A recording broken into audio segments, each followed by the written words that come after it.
This day, my mother uses books for furniture. We have so many books in our house. And my dad loves to tell the story of standing at a Christmas party when I was a young man, and he's talking to everybody, and they're asking what their children are doing. And one lady says, "Well, my daughter's in her 4th year at Johns Hopkins, and she's pretty mad she's going on to medical school." And they turned to another gentleman, and he said, "Well, my son's in his 2nd year at University of Virginia, and he's pre-law, and he'll be going on to law school." And they turned to my dad, and they said, "Glenn, what about your son? What's he doing?" And my dad says, "Well, my son's in his 1st year at St. James, and we just found out he can't read." And they're like, "Oh my God, that's terrible." Well, he doesn't tell them that St. James is a preschool. I'm only 4 years old, so of course I can't read. And they still look at me a little askance when I go back to visit these days. But just that kind of reaction that somebody wouldn't have books in their lives. You wouldn't get that same reaction if you'd said, "My son doesn't have a television or he doesn't have video games." If you don't have literature in your life, then you're certainly missing something. So that's the kind of household I grew up in. And when I was in the 7th grade, I had a wonderful English teacher by the name of Mrs. Finney.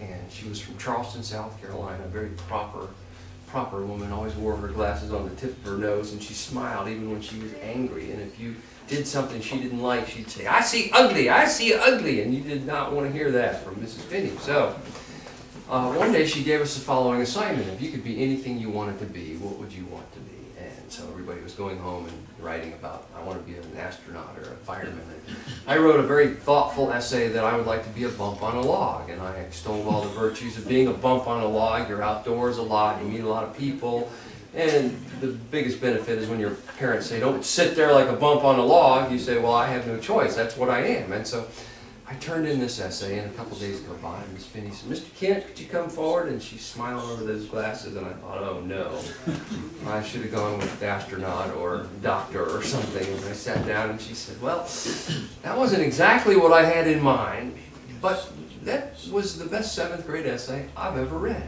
Would you mind if I turn that in for some awards?" And I said, "You do whatever you want. You're Mrs. Finney, and I fear you." And just that little bit of encouragement at that young age was just enough to make me start thinking maybe this is something I could do later in life, and creative writing might be part of my future. And so I have always appreciated her, sending me off on that fork in my own road. When I was working at Channel 12, I started there out of Wake Forest in 1979. About 1988, I was trying to do some creative writing, and trying to do it in my spare time and having difficulty doing it. And everybody said, "If you really want to do this, you got to quit your job and move to New York or move to Los Angeles, the 2 centers of the writing universe." And I thought, well, I had just seen a couple of movies, Howard the Duck and Ishtar, and I thought, well, how hard really can this be? So quit my job at Channel 12 and sold my house, and my dog and I packed up and moved across country to Los Angeles. And I didn't know a single person in a city of 11 million people, but I thought, this is what I need to do. Well, I knew the very first day I was there that this was going to be trouble, because I arrived on April 1st, April Fool's Day. That was my first sign it was going to be a hard journey. A couple days after I got there, the Writers Guild went on strike, so nobody could... Hi, come on in. Nobody could call anybody, you couldn't sell anything, you couldn't contact agents, you couldn't do anything. So that was sign number 2. The third sign that I knew this was going to be a tough road came from above, literally from above. I'm out walking my dog, a little Cocker Spaniel, and over the top of this apartment building comes this helicopter. It says LAPD on the bottom of it, and I'm bathed in a bright searchlight, and there's some guy on a bullhorn yelling, "Freeze!" And I'm standing there with my dog thinking, boy, the leash laws in this city are a lot stricter than what I was used to. And I knew then and there I was going to be moving home to North Carolina eventually, but I had some things I wanted to write, and just decided to sit in that little apartment in Hollywood, California, and learn as much as I could about the craft, learn about storytelling, and sort of make my way alone. And had a fair amount of success writing films out in Los Angeles. I sold 13 scripts and had 4 of them made into movies, and so. But my very first experience was a movie of the week, writing for NBC, and they'd read something else I'd written, and they called me and they said, we want to write an issues-oriented movie that's ripped from the headlines about a high-powered female executive who's harassing a young man in the workplace, and would you be interested in writing? And I said, sure. They said, we want the setting to be a magazine publishing house in New York City. Go to work. I said, great. So I'm working on this story and trying to work in the New York City landscape into the storyline, and a couple of weeks go by and they called me and say, you know, we realize it's going to be way too expensive to film this thing in New York City, so can we make it a magazine publishing house in Atlanta, Georgia? I said, oh, okay, it's fine. So I go back to work and I take out the skyscrapers and start working in peach trees into the storyline, and a couple of weeks go by and they go, you know, we realize there really are no magazine publishing houses in Atlanta, so let's make this a construction company in Atlanta, Georgia. Same story, high-powered executive harassing a young man, construction company. I said, fine. So I take out all the glossy photos and start working in cement and steel into the storyline. A couple of days go by and they said, we have been reading a book by a guy named Michael Crichton called Disclosure, about a high-powered female executive harassing a young man in the workplace. And so I read the book, and the storyline is almost exactly the same as what we've been working on. So they said, okay, it's no longer a issues-oriented movie, it's going to be a suspense thriller. I said, fine. I go back to work on this thing. A couple days go by, and they call up and they say, Susan Lucci from All My Children wants to be in your movie, but she doesn't want to do it in Atlanta. She wants to do it in Phoenix.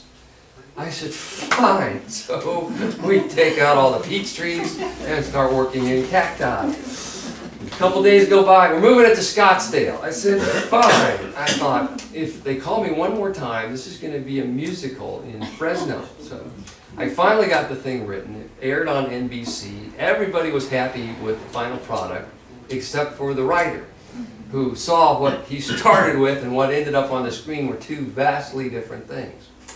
And I just came to the realization that writing novels was just a whole lot more satisfying, because it's just you and an editor or a publisher in this case, and that's a whole lot more manageable. So the first novel I wrote was a children's novel for young adults, kids about 8 to 12 years old, called Make Me Disappear.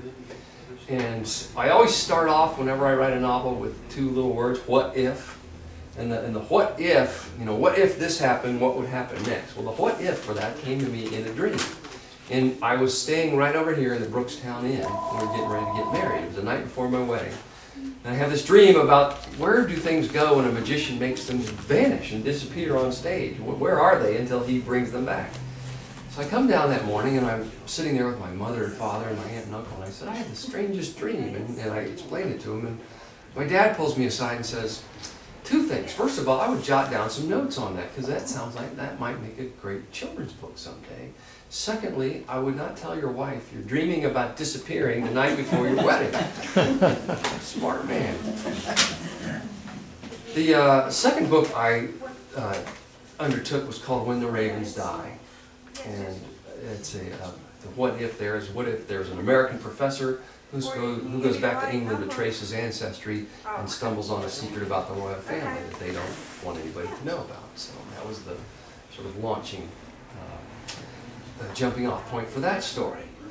And people ask me, what are your favorite things about writing? There are so many things I really enjoy, but one of them is just creating characters, of just inventing people. I mean, for that story, I invented a professor named Malcolm Bride, and I just got to decide how he dressed and what he ate and how he talked and what were his strengths and weaknesses and how did he solve problems. And I thoroughly enjoy that, just sitting there late at night. I usually write from about midnight to 3:30 in the morning, and just creating these people that sort of become family. They become very real to you, and if you develop them well enough, when you get to a point in your story where you're not sure what to do next, that character will say, well, this is what I would do in this situation. This is how you created me, and this is what I would do if you presented this problem. This is how I would solve it. And you say, thank you very much, and off you go again on your writing journey.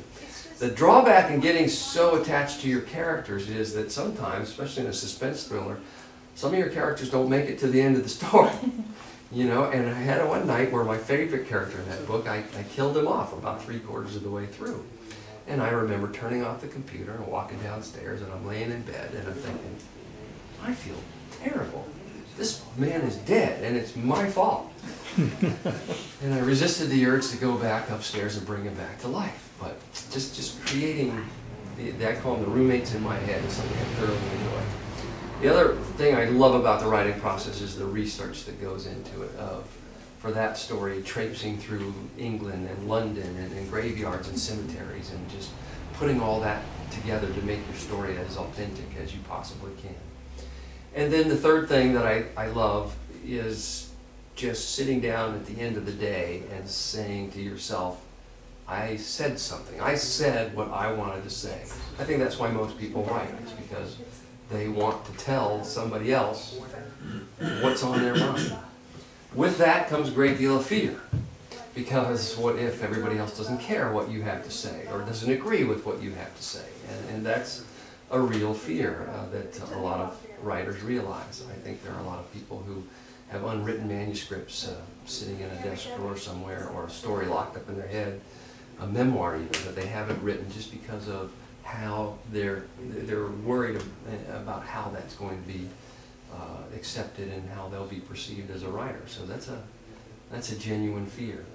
All of that kind of leads up to this particular story, because I started this story not with what if, but I started with what do I want to say. And it was really the theme that launched this book. And what I wanted to say, what I wanted to express, is how I think we should all treat each other.